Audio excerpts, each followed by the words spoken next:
faire des études d'art et puis l'art, pour moi, avait une dimension pas assez tournée vers l'autre et trop tournée vers soi. Et je suis revenue à l'architecture qui avait été quand même... qui avait été mon champ d'expérimentation quand j'étais petite, jusqu'à très tard. Je suis revenue, mais je me suis armée en parallèle de l'anthropologie, parce que je me suis dit que je ne pouvais pas travailler au Maroc. J'ai fait mes études à Paris, Paris-la-Villette, qui est aussi une école extrêmement riche en pensée architecturale et en réflexion sur le monde.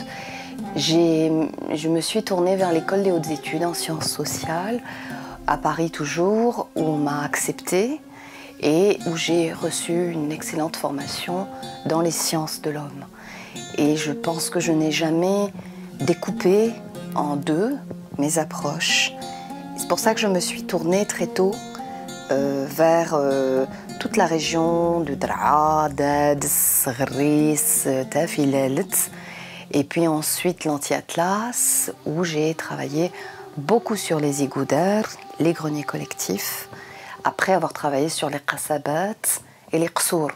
Donc il y a comme ça une vision, je pense, totale, à travers mes études certes, et ensuite dans le champ du travail, où depuis maintenant 2002, je ne fais que travailler sur ces architectures en terre, en pierre, ces architectures porteuses d'histoire et ces architectures en péril.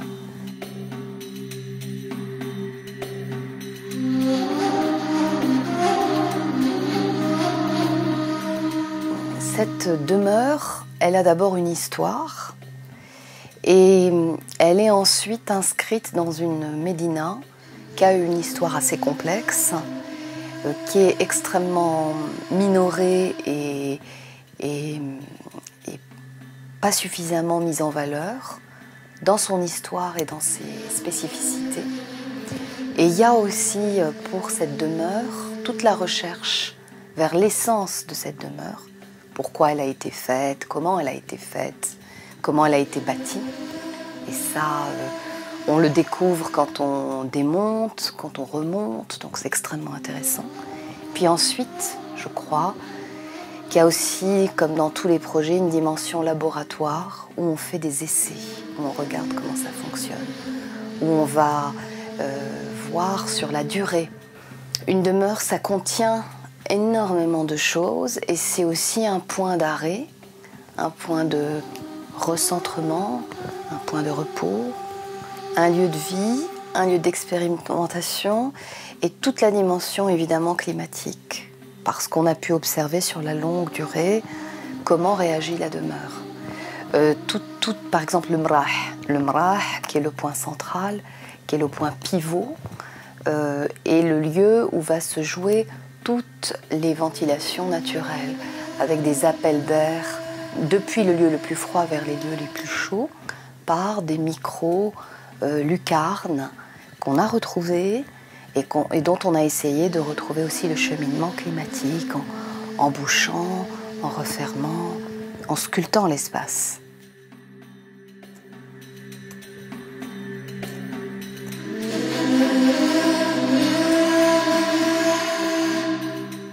On est dans cette région du monde, le pays qui a mis au point le pisé, ce fameux matériau, on peut même dire cette technologie basée sur la terre crue, la dame, qui contracte la molécule, qui en fait ce que Pline l'Ancien appelait une pierre de terre, et qui en a fait un matériau qui a franchi la Méditerranée et qui s'est épanoui complètement dans toute la péninsule ibérique.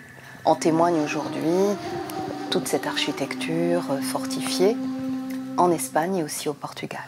Aujourd'hui, on a tendance à aller chercher ailleurs. On va chercher du béton armé, on va chercher des techniques extérieures, on va chercher des dispositifs extérieurs.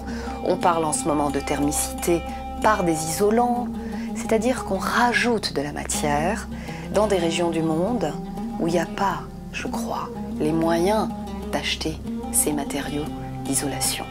On le fera certainement pour les villes, on le fera pour les bâtiments, en développant des filières, la filière du chanvre, la filière de la terre crue, il y a énormément de choses à faire, mais on ne doit pas négliger notre héritage.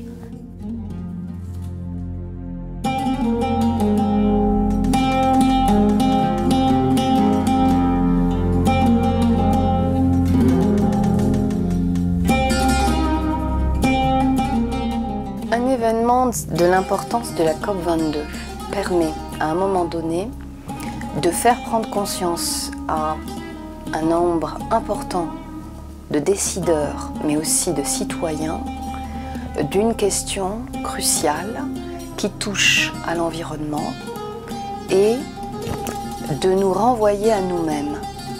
La COP22 pour moi est l'occasion de mettre en relief toute cette pensée constructive à l'œuvre sur la durée et de la projeter dans l'avenir en réfléchissant à comment l'adapter sans la galvauder.